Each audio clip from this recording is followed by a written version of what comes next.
নমস্কার।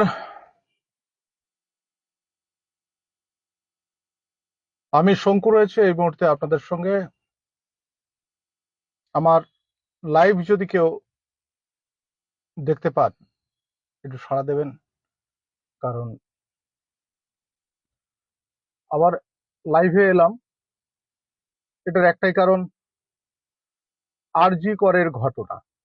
আজকে আরজি কর নিয়ে হাইকোর্ট সিবিআই তদন্তের নির্দেশ দিয়েছে। কতটা প্রয়োজন ছিল আজকের এই সিবিআই তদন্তের নির্দেশ দেওয়া? প্রথমত একটা কথা বলি, এটা এতদিনে প্রমাণ হয়ে গেছে ময়না তদন্তে যেটা খুন, অর্থাৎ ডাক্তার খুন হয়েছে, অর্থাৎ যিনি ইন্টার্ন করছিলেন সেই মহিলা খুন হয়েছেন এবং তাকে নৃশংসভাবে খুন করা হয়েছে। সেই নৃশংসতা কতটা একটু আপনাদের যদি বলি, যে যতটুকু জানা গেল, খুব সম্ভবত আমি যেটা বলছি একটু যদি সে ভয়াবহতাটা আপনারা একটু খেয়াল করেন। রাত্রেবেলা যখন ওই ইন্টার্ন ডাক্তার 4 তলার সেমিনার রুমে ঘুমোতে গেছিলেন, এটা তো আমরা বয়ান শুনছি তিনি ঘুমোতে গেছিলেন, সেই সময় তাকে আক্রমণ করা হয়েছে। একেবারে সোজা কথায় তাকে আক্রমণ করা হয়েছে এবং তার ঠিক মাথার এইখানে, মাথার পেছনে থেকে আরম্ভ করে গালের এখানে, এই জায়গাটায় কামড়ের দাগ থেকে আরম্ভ করে যা যা পাওয়া গেছে সেগুলো কিন্তু যথেষ্ট যথেষ্ট মানে এই জায়গাটায় যে কামড়ের দাগটা পাওয়া গেছে, সেই কামড়ের দাগটা যেটা হচ্ছে ফেসবুকে আমরা এই মুহূর্তে আলোচনা করছি আপনাদের সঙ্গে, কিন্তু ময়না তদন্তের রিপোর্টে আমরা যতটুকু জেনেছি বিভিন্ন মাধ্যম থেকে, একটা জিনিস পরিষ্কার, যিনি এটা করেছেন তিনি মানসিক বিকারগ্রস্ত। প্রথম কথা, সাইকি বা সাইকো। আর শরীরে যে পরিমাণে অত্যাচারের নমুনা পাওয়া গেছে, সেই নমুনা থেকে একটা জিনিস বলা হচ্ছে যে কোনো একজন জ্যান্ত মহিলাকে যদি খুন করা হয় তাহলে একার দ্বারা এতটা সম্ভব নাও হতে পারে। এবং তার এইখানে কলারবোন ভেঙে যাওয়ার যে একটা তথ্য আমরা পাচ্ছি, সেটার একটাই কারণ যে হাঁটু দুটো ঠিক এই রকম জায়গায় চাপ দিয়ে গলাটা জোর করে টেপা হয়েছিল। এবং মেয়েটির সঙ্গে শুধু খানিকক্ষণের জন্য নয়, মেয়েটির সঙ্গে কিন্তু দীর্ঘক্ষণের, অর্থাৎ বেশ কয়েক মিনিটের লড়াই চলেছিল। সেই লড়াইয়ের জন্য কিন্তু একাধিক একাধিক আঘাতের চিহ্ন রয়েছে শরীরে। এত কিছুর পরও একটা হাসপাতালে, বলুন তো, কোনো ইনজুরি রিপোর্ট থেকে আরম্ভ করে যদি কোনো কিছু এরকম রিপোর্ট বানাতে হয়, তাহলে আমাদের তো ডাক্তারের কাছে যেতে হয়। যে হাসপাতালে মর্গ রয়েছে, যে হাসপাতালে ময়না তদন্তের জায়গা রয়েছে, সেই হাসপাতালের ডাক্তাররা সেটা কি বললেন? এটা একটা আত্মহত্যা। ভাবতে পারেন, ডাক্তাররা আত্মহত্যা বলে চালিয়ে দিলেন এবং তার বাবা মাকে ফোন করে বলা হলো যে তার মেয়ে আত্মহত্যা করেছে। তার বাবা মা এলেন, আসার পর প্রথমটা বলেছিল অসুস্থ, তারপর বললো যে আত্মহত্যা করেছে। তার বাবা মা এলেন, 3 থেকে 4 ঘন্টা তাদেরকে বসিয়ে রাখা হলো এবং হাসপাতাল, অর্থাৎ এই যে সন্দীপ ঘোষ যিনি প্রিন্সিপাল, তার তত্ত্বাবধানে এবং তার নির্দেশে হাসপাতাল কি করলো, পুলিশ ব্যারিকেড করে তার মা বাবাকে ছাড়া একেবারে দেহটা নিয়ে চলে গেল তার বাড়িতে। বডির ওয়ারিশন কে? তার বাবা মা। তাদেরকে ঠিকভাবে দেখতে দেওয়া হলো না কেন? কি লুকানোর চেষ্টা করেছিল হাসপাতাল কর্তৃপক্ষ? কি লুকানোর চেষ্টা করেছিল? কেনই বা আত্মহত্যা বলে চালানো হলো, যেখানে শরীরে এত আঘাতের চিহ্ন রয়েছে, যেটা হাসপাতাল এবং তাকে যখন যারা গিয়ে দেখছেন, হাসপাতালের কর্তৃপক্ষ থেকে সুপারিনটেন্ডেন্ট থেকে আরম্ভ করে হাসপাতালের প্রিন্সিপাল থেকে আরম্ভ করে যে সমস্ত ডাক্তাররা ছিলেন, যারাই দেখেছেন তারা তো প্রত্যেকেই দেখছেন যে ইনজুরি রয়েছে, অর্থাৎ এটা খুন। তারা কেন আত্মহত্যার তত্ত্ব খাড়া করতে গেল? এবং বারবার ধরে যখন বিভিন্ন ভাবে ডাক্তারদের মারফতে যারা আন্দোলন করছেন তাদের যেটা দাবি যে একা নয়, সিভিক ভলেন্টিয়ার একা নয়, আরো একাধিক ব্যক্তি রয়েছে। অর্থাৎ যিনি মৃতা তার যেটা ইউট্রাস কিংবা তার তার যোনিতে কিংবা তার ভেতরে যে স্পার্মটা পাওয়া গেছে, অর্থাৎ যে বীর্য পাওয়া গেছে, সেটার পরিমাণ ডাক্তাররাই বলছেন যে তার সঙ্গে রক্ত মিশে রয়েছে। অর্থাৎ সেটার পরিমাণ এতটাই, তারা অনুমান করছেন যে সেই পরিমাণটা এতটা যে একজন মানুষের অতটা পরিমাণে বীর্য হতে পারে না। তাহলে সন্দেহ করছে সবাই, একটা কথায় প্রত্যেকেই কিন্তু সন্দেহ করছে যে একাধিক মানুষ জড়িত। যদিও এটা নিয়ে আমাদের মুখ্যমন্ত্রী আগেই জানিয়ে দিয়েছিলেন যে প্রয়োজনে এটা সিবিআই তদন্ত তিনিও দিতে চান, এবং হাইকোর্ট আজকে কিন্তু সিবিআই তদন্ত দিয়েছে। কারণ দুধ কা দুধ পানি কা পানি বেরোবে। কারণ আরজিকর হাসপাতালের সম্বন্ধে আমি দু চারটে আমার যতটুকু জানা আছে আমি ততটুকু বলি। আমার সাংবাদিকতা জীবনে আমি দেখেছি আরজিকর হাসপাতালে এই যে প্রিন্সিপাল সন্দীপ বাবু ছিলেন, সেই সন্দীপ বাবু নিজেকে মনে করতেন এ রাজ্যের সব থেকে প্রভাবশালী মানুষ, এবং তার চলন, কথাবার্তা বলা, তার সঙ্গে কথা বললে তিনি এমন ভাবেই হাসতেন কিংবা করতেন যে তিনি হয়তো সব থেকে বড় মানুষ, অন্যরা কেউ না। সাংবাদিকদের তো মানে উনি নির্দিষ্ট কয়েকজন সাংবাদিক ছাড়া অন্যদেরকে তো উনি মানে কোনো গুরুত্বই দিতেন না। কোনো সেমিনার কোনো কিছুতে ডাকলে তো ওনাকে, ওনার সঙ্গে কথা বলতে গেলে উনি যা মনে করতেন যে উনি একটা বিশাল কিছু মনে করতেন। কিন্তু সেই সন্দীপ বাবু তারা কেন সেদিনই সুমোটো মামলা করলেন না? কারণ সরকারি একটা হাসপাতাল, সরকারি জায়গা, সেখানে তো তারা একটা অভিযোগ দায়ের করতে পারতেন। অভিযোগ দায়ের না করে যেটা পুলিশ স্বাভাবিকভাবে যেটা করে থাকে, ইউডি কেস একটা করে দিলেন। হাসপাতাল প্রিমিসিসের মধ্যে হলো, গায়ে রক্ত, এবং যেখানে বলা একেবারে রক্ত ইনজুরি রয়েছে সেখানে তারা কি করলো, একেবারে পরিষ্কার ভাবে তারা কি করলো, একটা ইউডি কেস, আনন্যাচারাল ডেথ। ভাবুন তো,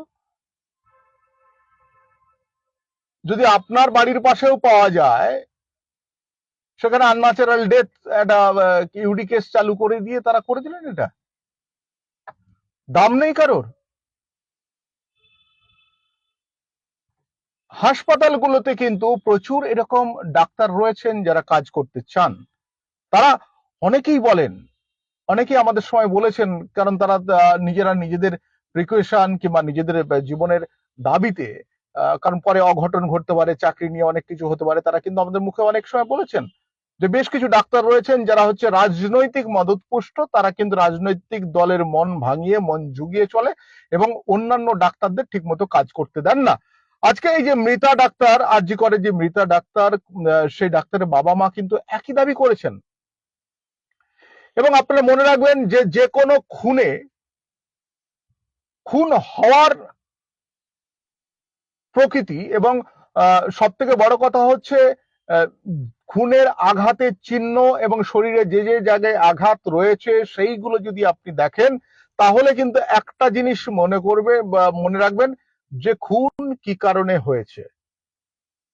ওই মেয়েটির উপর যেভাবে অত্যাচার হয়েছে, সেই অত্যাচার, শারীরিক অত্যাচার এবং ব্রুটালি এবং নৃশংস, যতটুকু নৃশংস বলা যায় ঠিক ততটুকু নৃশংস ভাবে তাকে খুন করা হয়েছে।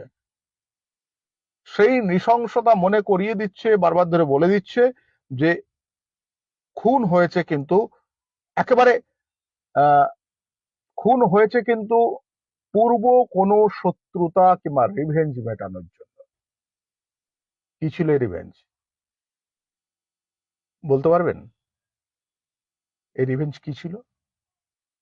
তার মাকে তো বলেছিল বাড়িতে, বাবাকেও বলেছিল।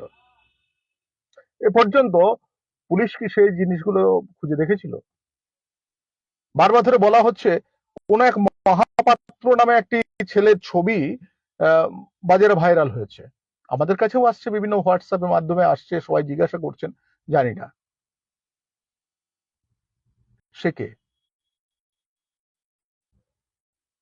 এবং বলা হচ্ছে যে দু তিনজন ওখানকার ইন্টার্ন ডাক্তার তারা নাকি পরের দিন থেকেই লাপাতা। এটা কি সত্যি? সমস্ত কিছু মিলিয়ে একটা ধোঁয়াশা, বুঝতে পারলেন? কারণ যে রাজ্যে রাজ্য সরকারি কর্মচারীদের অর্থাৎ প্রভাবশালী কর্মচারীদের বিরুদ্ধে যখন অভিযোগ ওঠে তখন অলরেডি পুলিশও কিন্তু কিছুটা থমকে যায়। এবং যেহেতু হাসপাতাল, মার্ডারের এভিডেন্স সম্বন্ধে হাসপাতালের ডাক্তাররা কিন্তু সিদ্ধহস্ত, তারা জানে যে মার্ডারের কোন কোন এভিডেন্স মুছে দিলে তার কোনো গতি প্রকৃতি অর্থাৎ তদন্ত প্রভাবিত হতে পারে। কারণ পুলিশ সম্পূর্ণ এই সমস্ত নির্ভর করে কিন্তু ডাক্তারদের উপর। এখানে ফাঁড়ির পুলিশ তারা উপরে গেছিল, সে সময় দেখেছে, তাহলে রাতের মধ্যে কিংবা কোনো কিছুতে আরো কিছু কি লুকিয়ে ফেলা হয়েছে? এই যে প্রভাবশালী সন্দীপ বাবু কিংবা ওখানকার যিনি সুপার, তাদের ভূমিকা কি? কিংবা যখন মেয়েটির অর্থাৎ মৃতার বাবাকে ফোন করেছিলেন যে ডেপুটি সুপার, তিনি কি বলেছিলেন শুনেছেন? তিনি কিন্তু প্রথমে অসুস্থ বলেছিলেন, দুবার ফোন করেছে, একবার অসুস্থ বলেছিলেন, আর একবার বলেছেন যে আত্মহত্যা করেছে। ভাবতে পারেন, একটা ডাক্তার, একটা মহিলা ডাক্তার যিনি সারাদিন সারা রাত খাটেন, তাকে এইভাবে খুন করা হয়েছে। ছেড়ে দিন হাসপাতাল, বিভিন্ন ক্ষেত্রে মহিলারা রাতেও কাজ করেন, সকালেও কাজ করেন, তাদের জন্য কি আইন রয়েছে? তাদের জন্য কি আইন রয়েছে? আজকে এটি নিয়ে অনেক কিছু হলো, কিন্তু এর আগেও ঘটেছে। হাঁসখালিতে তো খুন করার পর পুড়িয়ে দিয়ে জল দিয়ে ধুয়ে দিয়েছিল ছাইটা।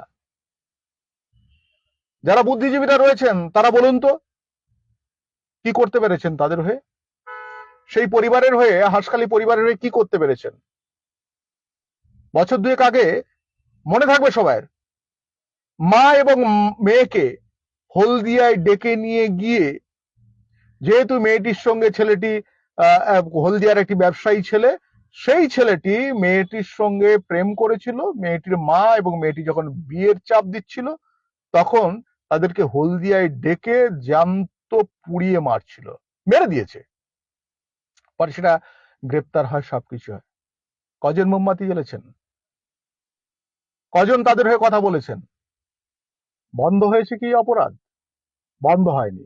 কারণ বেশ কিছু ভাম রয়েছে যারা কিন্তু বিভিন্ন ভাবে বিভিন্ন উপরতলার মানুষকে ভুল বুঝিয়ে তাদেরকে একেবারে মোহ মোহে আচ্ছন্ন করে দিয়ে এইসব করে। আরজি করের ঘটনা, এই ঘটনাটা কিন্তু রাস্তায় সবে ছড়িয়েছে।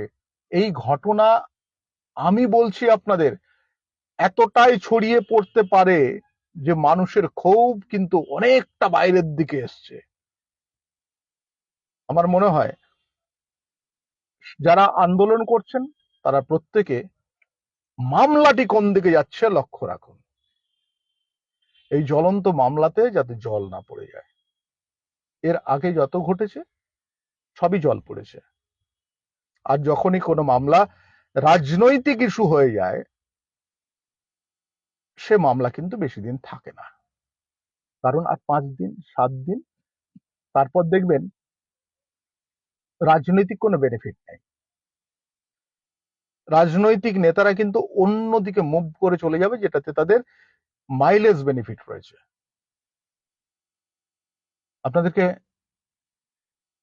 আবার বলি, হাইকোর্ট সিবিআই তদন্তের অর্ডার দিয়েছে, সিবিআই তদন্ত করুক। তবে যতটুকু আমরা শুনেছি তাতে একটা জিনিস পরিষ্কার, এর মধ্যে অর্থাৎ এই খুনের মধ্যে হয়তো আরো প্রচুর কেউ জড়িয়ে রয়েছে এবং প্রভাবশালী জড়িয়ে রয়েছে, যেটা বারবার ধরে বিভিন্ন ভাবে বিভিন্ন ক্ষেত্র থেকে উঠে আসছে। তবে সিবিআই এর তদন্তে আশা করি আরো পরিষ্কার ভাবে উঠে আসবে। পরবর্তী কি কি হয় আপনাদেরকে আরো জানাবো। তবে দুঃখের খবর, মেয়েটি চলে গেল, মেয়েটি নৃশংস খুন হলো। সাবধানে থাকবেন সবাই, প্রত্যেকে আমাদের মা, বোন, প্রত্যেকে আমাদের রক্তের সম্পর্ক না থাকলেও অতি কাছের। তাদের জীবনটা এইভাবে চলে যেতে দেবেন না, কাউকে এরকম কষ্ট দেবেন না। ভালো থাকুন সবাই। আমি শঙ্কু, আপনাদের সঙ্গে রয়েছি।